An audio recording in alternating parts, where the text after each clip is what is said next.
All right, welcome back, zoologists. Now we're going to cover the annelids. When this thing actually loads.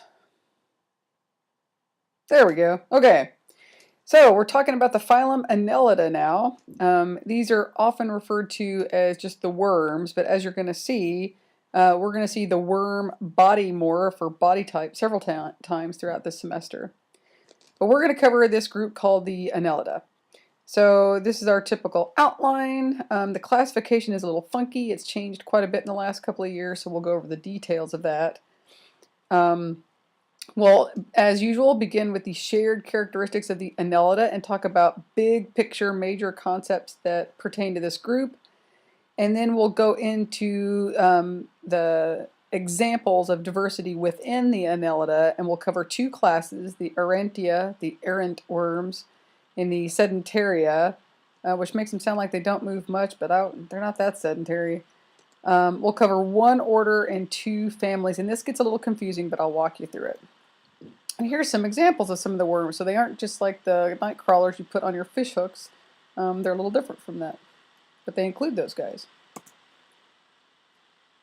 Okay, this is the phylogeny I've been showing you time and time again, and that you're going to learn how to freehand draw. Just to remind you, right? So we're within the Bilateria. We're still within the protostomes. This is our last Lophotrochozoan group we're going to cover today. And here's the mollusca. Here's the Annelida. So you should bear in mind that the annelids are sister taxa to the mollusca, at least in this phylogeny. We're, of course, missing several taxa, but as far as you're concerned, they're more closely related to the mollusks than they are to anything else in the Lophotrochozoa. And these are your second coelomate. This is your second coelomate phylum to cover this semester. So bear in mind when you see these guys, these are true coelomates. Okay, this is the picture from your book. And we are clearly not going to cover most of these guys. We're only going to cover a few examples. So if you're looking up here where it's showing you some of the classification that corresponds to these clades in the phylogeny, you already know we're in the Lophotrochozoa. Clearly we're talking about the Annelida. Don't worry about this phrase, Pleistoannelida, because what it's doing is it's excluding the Sipuncula. We're not going to cover the Sipunculans or the Assuria or a whole lot of other of these taxa. Here's the two classes, the Aurantia that you see here, and then the Sedentaria. Okay. Now, we're not going to go into subdivisions within the Aurantia. We are going to go into two subdivisions of the Sedentaria. I'm not going to cover these guys. This is the Clitolata, and this includes things like true earthworms. These guys right here used to be in a group called the Oligochaeta, but that doesn't seem to be recognized anymore. And as you can see, this family, even if it were recognized, it's not monophyletic. And actually, in parts of your book, it is mentioned, and then in parts of your book, it's ignored as if it's not really a family. So it's a bit confusing there. So we're only going to look at one example, Lumbricus, which is your classic earthworms, and we are going to say that it is included in the family Lumbricidae. I'll show you that term in just a minute. Here are what's commonly referred to as the leeches, although they actually include other organisms that aren't really leech-like. We're only going to look at one example, these guys here, the true leeches. Okay, and they're in the family Herudinidae, which I'll show you in a minute. So we're going to cover these leeches, these earthworms, and these errant worms, and that's it in terms of diversity. I'm going to walk you through that classification in more detail when we get towards the end of the slideshow. So just hold on to that. Let's talk about the major big concepts first. Okay, so the phylum Annelida, one of the biggest issues is what's called metamerism. So this is the first phyla you've seen that includes, or that exemplifies metamerism. So metamerism can be defined as serially repeated body segments. And serially meaning that they are adjacent to each other, so you have a series of body segments that are virtually identical, if not actually identical, and they're back to back to back to back to back to back, like you see in this earthworm here. So you kind of see these grooves, These grooves on the outside of the body demarcate body partitions on the inside of the body. And in the case of these guys, they actually have membranes separating each of the body segments from each other on the inside. Now, not all annelids actually have those mesenteries, but some of them do. And so all of the organs within each of these segments are generally identical, virtually identical. And you can see some examples of at least the external marks of the metamerism here, and you see repeating segments here as well as here. So what's the big deal with metamerism? There's a huge number of advantages that comes with metamerism. So the general upshot is that it makes increased complexity possible. So you become much more efficient with your movements. You're also going to find that they become much more directed. So you have better developed muscles. I'm going to talk about this in more detail in a moment. But suffice it to say that you have longitudinal muscles that run the entire length of your body. You have circular muscles that go around, and you also have some oblique muscles. What that means is you have really fine motor control over your body. So these guys can move much more efficiently than some of the previous tasks that we covered, with the exception of the cephalopods. Cephalopods are pretty good. But these guys can move in much greater detail. So there's an efficiency of movement. There's fine nervous and motor control as a result of this separation. But the single most important advantage at this level are these redundant parts. So if one of these parts gets injured, well, it's not like your major organ has been cut out and now you're going to die. You can totally survive this injury because you've got all these repeated other segments that have that same body part. So while you're healing that injured part, the rest of your body is functioning just normally because you've got all these extras in your other body segments that can take over for you. So you can recover much more quickly to these injurious situations. Now, what this is going to build upon later is with these serially repeated body parts. Later, when mutations happen to these body parts and change the function of those body parts, sometimes those functions turn out to be advantageous. So it actually makes for a really interesting situation here where you can have mutations of those body parts and evolve really functionally significant alternative body parts that can serve you in ways that you weren't served before. So in this particular case, think appendages. You're going to see appendages like crazy in the next phylum when we get to the arthropods. Now, it's important to note that the entire body is not segmented. So often the head end, it's hard to see in these guys, but the head end is usually not serially repeated. The tail end is usually not serially repeated. There's different things going on there. And it is definitely the case that there are some organs that you'll see on the inside that are not repeated. So there's some things that you can't actually repeat. In class, I'm going to talk to you more about what has caused this metamerism and the genes that control it and how they have evolved over time. It's a fascinating story. So metamerism, a huge concept and new innovation. So in addition to metamerism, the Annelida also, remember, exhibit the trochophore larvae. So not all of them have it, but most of them have it. And so particularly for those that are either marine or aquatic at least. So here's a picture of that trochophore larvae. And if you look at it closely, you can kind of see the beginnings of a body, right? So here's the mouth going in here, goes into the stomach, and then you have a gut tube, and here's the anus. And they're usually characterized by having these bands of cilia around the middle, and they have a little ciliary tuft on the top as well, and sometimes on the bottom. So this is what a trochophore larvae looks like, and most annelids that are aquatic anyway will have these sort of larval forms. Of course, some annelids are terrestrial, and so they don't have this kind of larval form. So just to remind you, by the way, Lophotrochozoa, so these guys have that trochophore larvae, and that's where the second part of the word comes from. You also might want to think about who else has a trochophore larvae and who doesn't in that group. So you should know that now. Okay, other things about the annelid. So characteristics that some, but not necessarily all of them will have. So there are some groups of annelids that actually have what are called parapodia. So these are paddle-like appendages. And so here's one of the errant worms, And these things, these little tufts on the side, so these are actually appendages that they use to locomote with. And interestingly enough, they can respire with these things too. So here's a picture of an errant worm that you'll see in your lab manual as well as your textbook. And here's the parapodia. So not all annelids have them, but some have them. And again, they usually serve two functions. They can locomote with them, and they can often respire through parts of them. Another key feature is, remember, we're seeing this increasing trend towards cephalization. So we don't have well-developed brains yet, but we're baby stepping our way there. And in the case of the annelids, many, but not all of them, have a pretty well-developed head that exhibit two parts. And so there's the prostomium, which is the front part of the head here. And this is a dorsal view of this annelid worm. What you're seeing underneath it with these jaws and this part of the pharynx. So basically, this worm is being shown with its mouth being everted as if it's going to eat. And I'm going to show you some videos of this in class.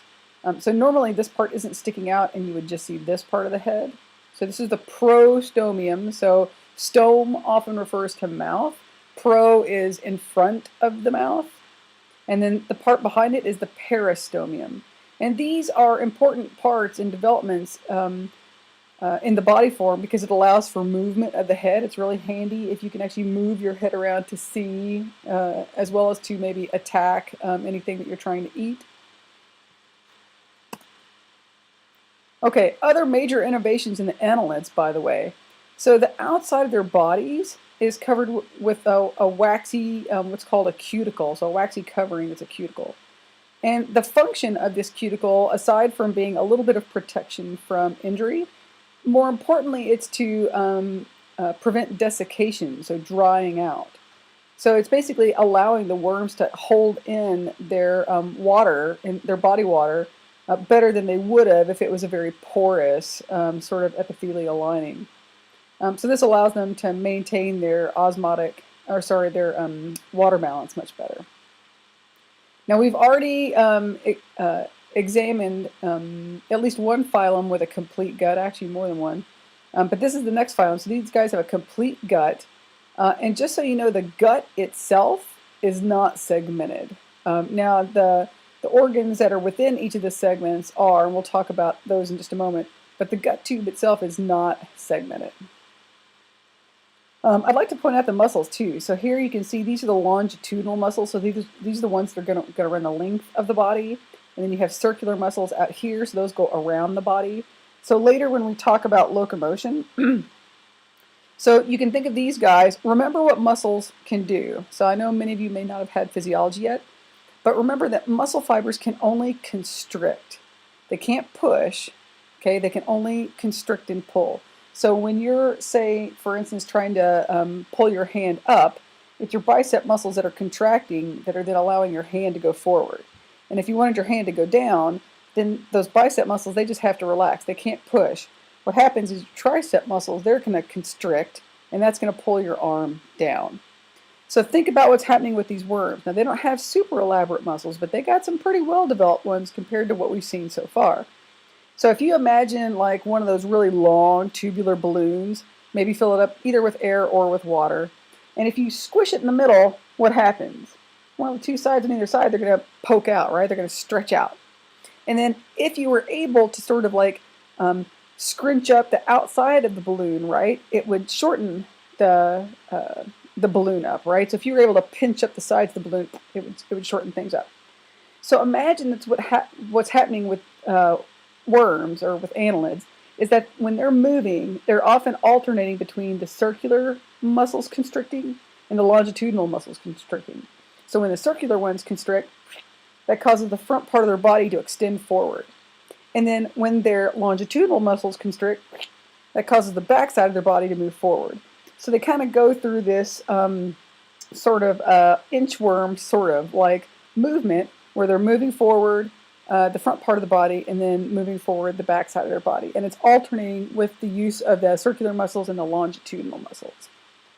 So in order to actually make those muscles function that way, they have a much better developed nervous system. So you can see the beginnings of a brain. They don't quite have it yet, but they've got increasingly, as we're going through the phylogeny, there's increasingly more centralization of the nervous system, and you have these ganglia that are developing, and pretty soon we're going to have a true brain.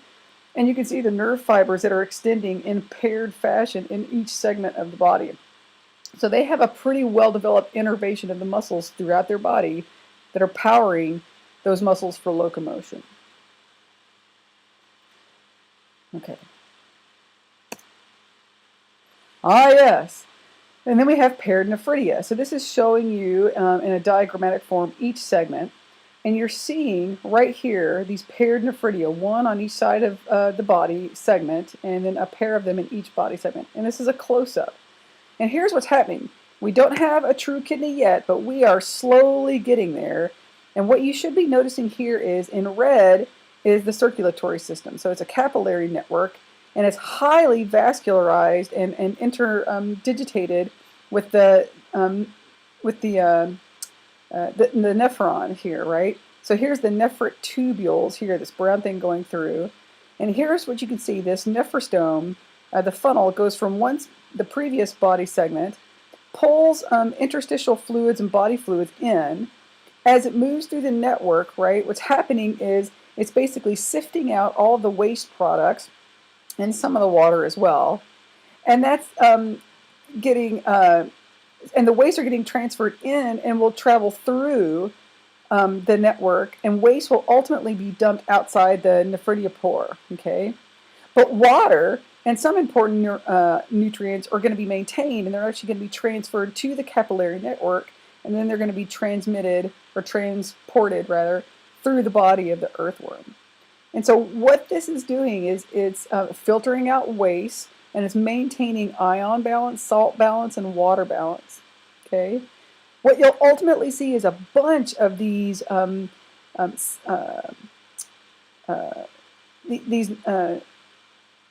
nephrotubule networks. These are ultimately going to be pulled together into larger and larger clumps of networks until ultimately what you have is a whole bunch of them together that form an actual true kidney. And we'll see that in later taxa as we go along. So the upshot is that the kidney structure is becoming increasingly more complex, becoming much more efficient at extracting waste and maintaining an ion and water balance, which means that the body is functioning much more efficiently and can be more active in doing whatever it's needing to do. So either finding places to live, finding mates. Earthworms aren't exactly defending territories against other individuals, but if they wanted to, they could. Okay. Respiration is normally happening through the skin still, so these guys don't have elaborate lungs to speak of, although, depending on who you're talking about, they do have gills, so especially if they're aquatic, they have gills. They can respire through the parapodia, as I mentioned earlier, and they do have a circulatory system, although in their case they they have hemoglobin actually as their molecule for transporting oxygen. And they have a closed circulatory system, unlike many of the mollusks that you saw last time, except for the cephalopods. So cephalopods have a closed circulatory system, but the other cephalopod groups that we looked at have an open circulatory system. So these have a much more efficient circulatory system compared to things like flatworms, let's say. Now, interestingly, these guys can reproduce sexually or asexually. You've been seeing that a lot throughout the semester. Many of them are hermaphroditic, but some, so meaning they have male and female parts on the same individual, but some are dioecious, so they have separate sexes. And we're going to actually talk about this in a little bit of detail in just a second, and I'll show you some videos in class on how they could actually reproduce, and they do it kind of in a unique way in the sedentaria. So, okay, so those are the general characteristics of the earthworm. So don't forget, metamerism, major big concept. They got a cuticle. They've got a more advanced nervous system. They have more advanced muscular system for locomoting, so much more efficiency of motion. What were their things? Oh yes, they have a more efficient excretory system, closed circulatory, and a complete gut. Okay, let's go into the groups. So we're going to cover two classes. Here's that phylogeny again from your book. Now the first class, the Aurantia, they used to be referred to as the polychaete worms or the polychaeta, and it included these guys and a few other things that have been taken out now. So now they're considered to be a monophyletic group, okay, and you're only seeing part of them here. These guys generally are marine. They're hugely diverse, but usually they're characterized by having these parapodia, among other things. And I included this picture here, but some of these guys have actually been taken out of this group now. These guys too. So it's mostly these ones that we're talking about. And they have a typical sort of a, tubular shape, but in this case they have parapodia. They tend to be burrowers, even though they're aquatic. They tend to be under rocks or under the substrate, or they might actually burrow down into the substrate. They are characterized by a well-differentiated head. Unlike what you're actually going to see with earthworms, let's say, they have a very well-developed and complicated head with jaws, sensory organs of a variety of types. Even these guys actually have a well-developed head. You just can't see all of it here. Even these guys have a well-developed head. It's just that you can't see part of it because these are feeding tentacles called radioles that they use. Same thing here. By the way, I'd like to point out you can see some gills on some of these guys. So these guys have gills. Okay, so they have a well-differentiated head. They have parapodia, so you can see those parapodia here and here. These guys are different. They're burrowers, and you can't actually see any parapodia. But most of them do have parapodia like this. I'll show you a video in class of the locomotion and the movements that they make. And again, remember, these parapodia are used not just for locomotion, but for respiration. They have lots of setae. So if you look in close, so here's a parapodia. These little hair-like structures are actually in this case, they have two subsections to their parapodia. So they're often covered with a lot of setae, some more than others. Usually those parapodia are paired on each segment. I'll explain what a clitellum is when we get to the next class, but these guys completely lack a clitellum, so they don't need to use that for reproduction. They have what's called temporary gonads, and what that means is when there's a particular season to their breeding, when they breed, their gonads basically develop and are ready for them to be used during the breeding season. And then once they're done breeding and they go into the non-breeding season, then their gonads they do what's called recrudescing. So they basically shrivel up and they become non-functional. And they won't be functional again until the next breeding season comes on. Fertilization is external, okay? And they do have these trochophore larvae like we showed you before with those typical, in fact, I think I have a picture. Oh, no, I don't have a picture. Anyway, that typical trochophore sort of diamond shape larval form is what they reproduce with. These guys are generally all aquatic. Also, they're referred to as the errant worms. That's all I'm going to say about the Aurantia, and you're going to see some examples in lab. The other order is the Clitellata. Okay. So here's Aurantia. Oh, I just realized. I think I said. Aha, that should be class. Sorry, that says order. I'll double check that that taxonomy. I'm pretty sure that should be class now, but. So here's the Sedentaria, okay. Here's the Clitellata. Oh, maybe that's what I'm thinking. So it's class Sedentaria. Okay, order Clitellata here. And we're going to look at two families, the Lumbricidae, which are these earthworms. So, and this term derives from one of the senior genera. So it's the genus Lumbricus is the earthworms that we're going to look at. And this is the Hirudinidae, okay. And we're only going to look at these guys, the true leeches. So together, these guys that are in the Clitellata, together, they exhibit a loss of parapodia, so you're never going to see appendages on these guys. They are all hermaphroditic, okay, so they have male and female reproductive parts in the same individual. You could also say that they're monaceous, means the same thing. They exhibit, interestingly, direct development, so they do not have a larval form. So the individual that's going to hatch out of their eggs is going to look like a miniature adult. So that's what direct development means. You don't go through metamorphosis. You don't have these little larval stages that you pass through. You hatch out like a little miniature adult, not unlike babies to humans. And they do exhibit a clitellum that facilitates reproduction, but there's a difference between the Lumbricidae and the heterogeneity in terms of when you see that and how it's used, and I'll show you that. So that's what they share together in the Clitolata. Now let's look at each of the families separately. Oh, sorry. Let me review the clitellum and what it is. So we're using the example of an earthworm, and I'll show you some videos of this in class. So again, these guys are monoecious or hermaphroditic. So they have both they make sperm and they have eggs, but they cannot reproduce. They cannot self-fertilize. Okay, they have to mate with another individual. And so when they do that, they will align themselves, as you see in this picture in the lower left. The clitellum that's right here, by the way, you should know is towards the anterior segment of the body. So it's towards the head end. So if you were to look at a worm, if you find the clitellum, then you know the closest end to that's the head. Other end is going to be the caudal section. So what they do is the clitellum is this thickened band that you see, and it produces mucus. And it does two things. One, it allows them to stick to each other during reproduction, so to keep themselves aligned for the purposes of reproduction. And then the mucus that's developed by the clitellum is actually used to form a cocoon over the eggs and to protect them until they hatch out. What they then do is they align themselves, and so just like with other organisms that you've seen that reproduce like this, they have seminal vesicles where that individual sperm is being produced.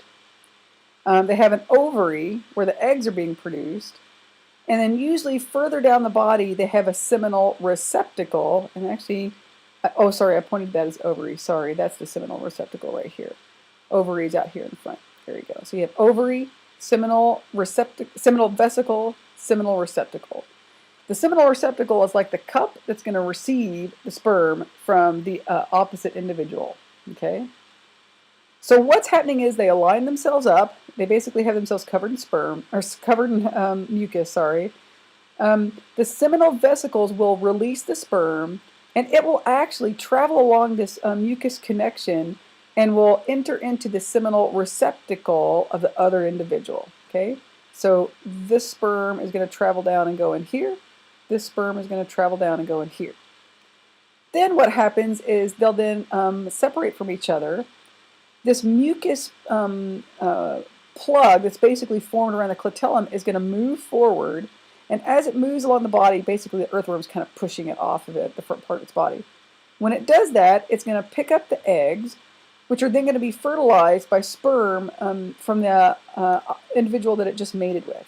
So they're going to combine together, they're going to fertilize the eggs, and then this mucus plug is going to cover up the eggs and protect them. And when it gets shed, here you have this little cocoon. And after a period of days to weeks, little baby worms will then emerge from that. So this is what the clitellum does. Okay, so going back to the phylogeny, now let's talk about the limbricity and the heterogeneity separately. So I say here, notice that limbricity is not monophyletic, so these three taxa form the limbricity. So clearly there's some work having to happen right now to sort out the phylogenetic relationships. We're only going to look at one example. The heterogeneity, as it happens, is monophyletic. We're going to treat this like a three taxon statement, though, and I only want you to know that the leeches and the earthworms are more closely related to each other than either is to the errant worms. Okay, so the family Limbricity are earthworms and night crawlers and other sorts of worms like that. They're mostly terrestrial, but there are some freshwater forms. They do have CT, even though they're hard to see here. They have little bitty hairs, little bitty CT on the sides of their body, and they're paired on either side of the body. They do actually assist in locomotion, so it allows them to kind of get traction or purchase in the dirt or the substrate that they're actually trying to move through. It allows them to kind of stick to it a little bit. One really major fascinating structure that they have is this typhlossole. So let me back up and explain this in the context of these other two. So they exhibit peristaltic movement, and I mentioned this previously when we started talking about coelomic cavities and the benefit of coelomic cavities. Remember I mentioned that having that mesoderm, having the mesodermal layer on the inside beside the gut, facilitates in the development of muscles that help to that aid in digestion and they aid in pushing food through your digestive tract. Well, peristalsis is when you have these muscular contractions of your gut that basically push food through the entire gut tube. So peristalsis is what that's called. So these are one of the first phyla that you will have encountered that actually exhibit really well developed peristalsis. In addition, they have a pharynx and a crop and a gizzard. So here's the pharynx, crop is here, gizzard is here. So you guys know, most people will tell you that earthworms are dirt eaters, that they're basically sifting through the dirt, which is kind of sort of true. They basically are eating microorganisms that are in the dirt, but they're not able to physically break them down with jaw structure, so they don't have any well-developed jaws. So instead, the pharynx, which is a muscular structure, does part of that physical breakdown initially. And then the crop and the gizzard are these hugely muscular structures, and you're going to see examples of those in subsequent taxa. These are muscular structures too that will help to physically break up the food that they're eating, break it down into smaller bits, and then later they're going to be enzymatically broken down into even smaller molecules that will then go into the gut lining and then into the circulatory system and be transported around the body. So how does that relate to this typhlosoal? Well, this is the typhlosoal, and basically what the typhlosoal is instead of having a gut tube that's just pretty much circular and round, if you can increase the surface area somehow so that you have more area, more absorptive area to then absorb all the nutrients into your gut lining and then into the circulatory system, more is better. So one way that you can actually increase the surface area of your gut is not necessarily just lengthening the tube. You can actually increase the surface area by making it U-shaped. So make a big extra piece of it that hangs down in the middle. So if you just took the gut tube as being round, just like this, and took this part off, it'd have way less surface area than when you take a piece of it, push it down, and go all around. So it looks U-shaped.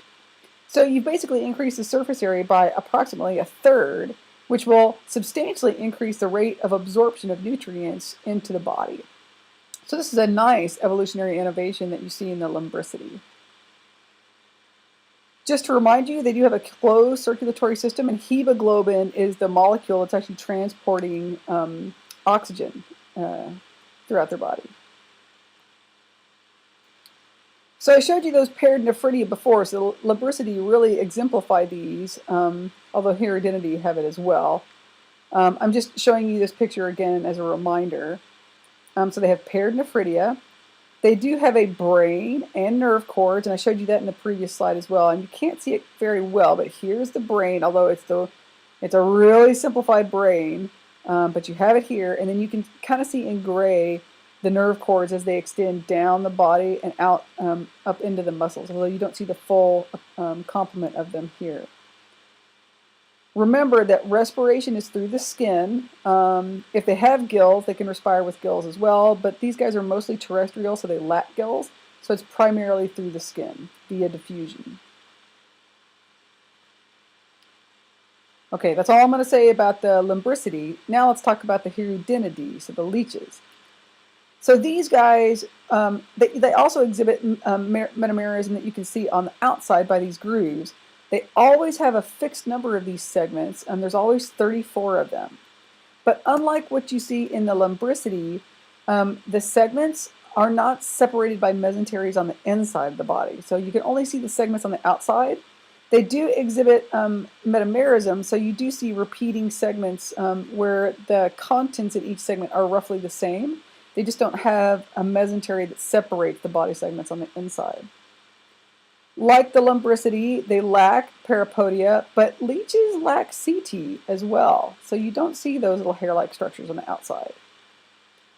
They have anterior and posterior suckers that they use to cling, because these guys are often, but not always, parasitic. And so they're going to attach to their host species, and if they are parasitic, they have a substance in their saliva that is a numbing substance, and it allows them to actually slice into the epidermis and to suck blood or interstitial fluid, but it's usually blood, to get a blood meal for their nutrition, and then they'll drop off later. So they can be carnivorous, they can be parasitic or blood-sucking. They may not actually leave the host, but most do.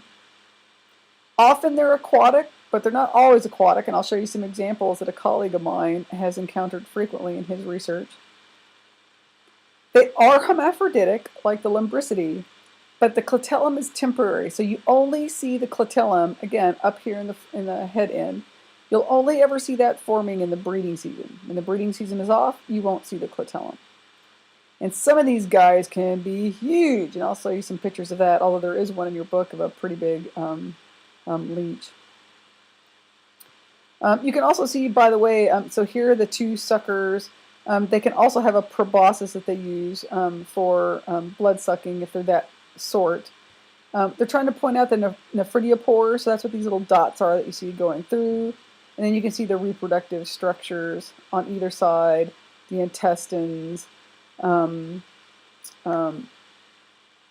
excuse me, and the salivary glands. So notice that they have really well-developed salivary glands because they usually have, actually it's two things they have in their saliva. One is sort of a numbing substance, so you don't often feel them when they actually attach to you. And the other thing that they have is an anticoagulant, so it facilitates you bleeding so that they can get their blood meal. Okay, that's all I have to say about the annelids. Be sure and finish your worksheets, and I will pull up the next podcast shortly.